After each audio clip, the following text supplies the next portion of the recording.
Welcome to the hottest movie review on the internet today, the A-List Review. I am your host, the Game Changer, Wes Troop, and it's time for another Viewer's Choice Pick.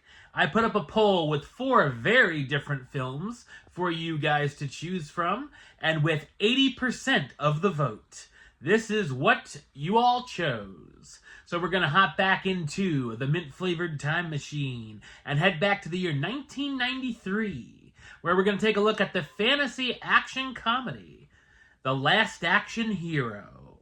My review coming up now.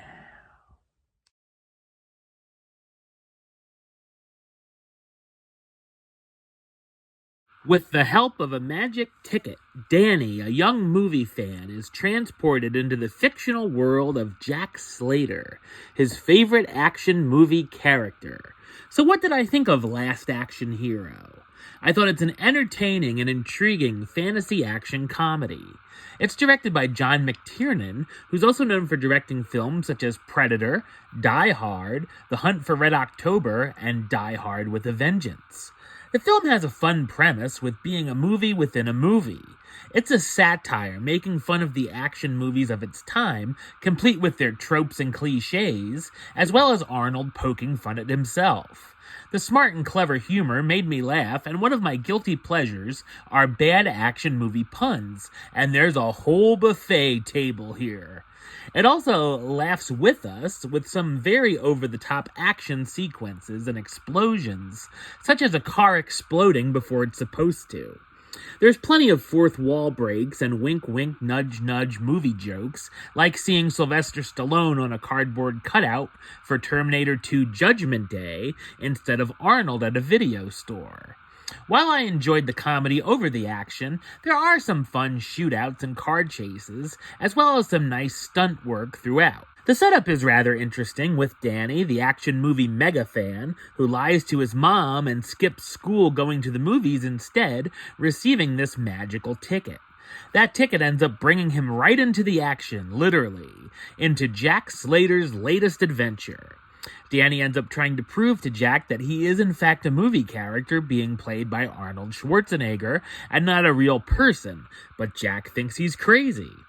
The two end up being forced to work together on a case involving a mafia boss because Danny knows about certain evidence he saw earlier in the film before becoming a part of it. Jack and the boy have some fun banter between them as they get into the hijinks on the case. I enjoyed the over-the-top villains, and our main antagonist, Mr. Benedict, discovers Danny's ticket and realizes he can jump from the movie world into the real world, and trouble definitely ensues. There is a secondary villain named the Ripper we see at the beginning, but is brought back later, probably a little bit too late when it feels like the film should be wrapping it up. Clocking in at 131 minutes, the film goes on too long, almost feeling like a director's extended cut at times. It loses some steam at certain points and probably could have been edited down by a half hour or so, spending a little less time in the movie world after everything was established.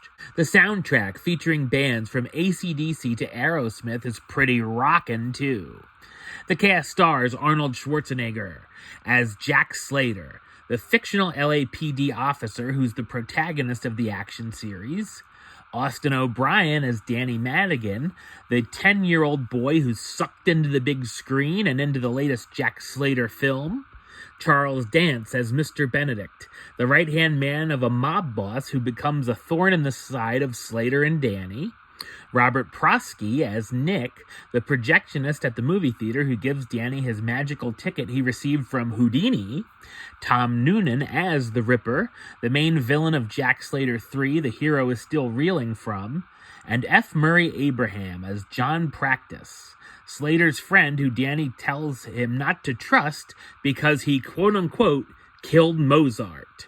There's also a ton of cameos, many of them blink and miss, ranging from Sharon Stone all the way to Little Richard. While it has its flaws, Last Action Hero is an enjoyable action comedy that honestly was far ahead of its time. Number-wise, I'm going to give it a 7 out of 10, which gives it the A-list rating of Do It. Alright, well that's the show. I'll be back with another review very soon. But until then, don't forget to like, comment, and subscribe right here on YouTube. YouTube.com/WestsideOf515. Like the show on Facebook, Facebook.com/WestTroupeAlist. And of course, you can follow me on the Instagram and Letterboxd @WesAlist. Until next time, Troop out.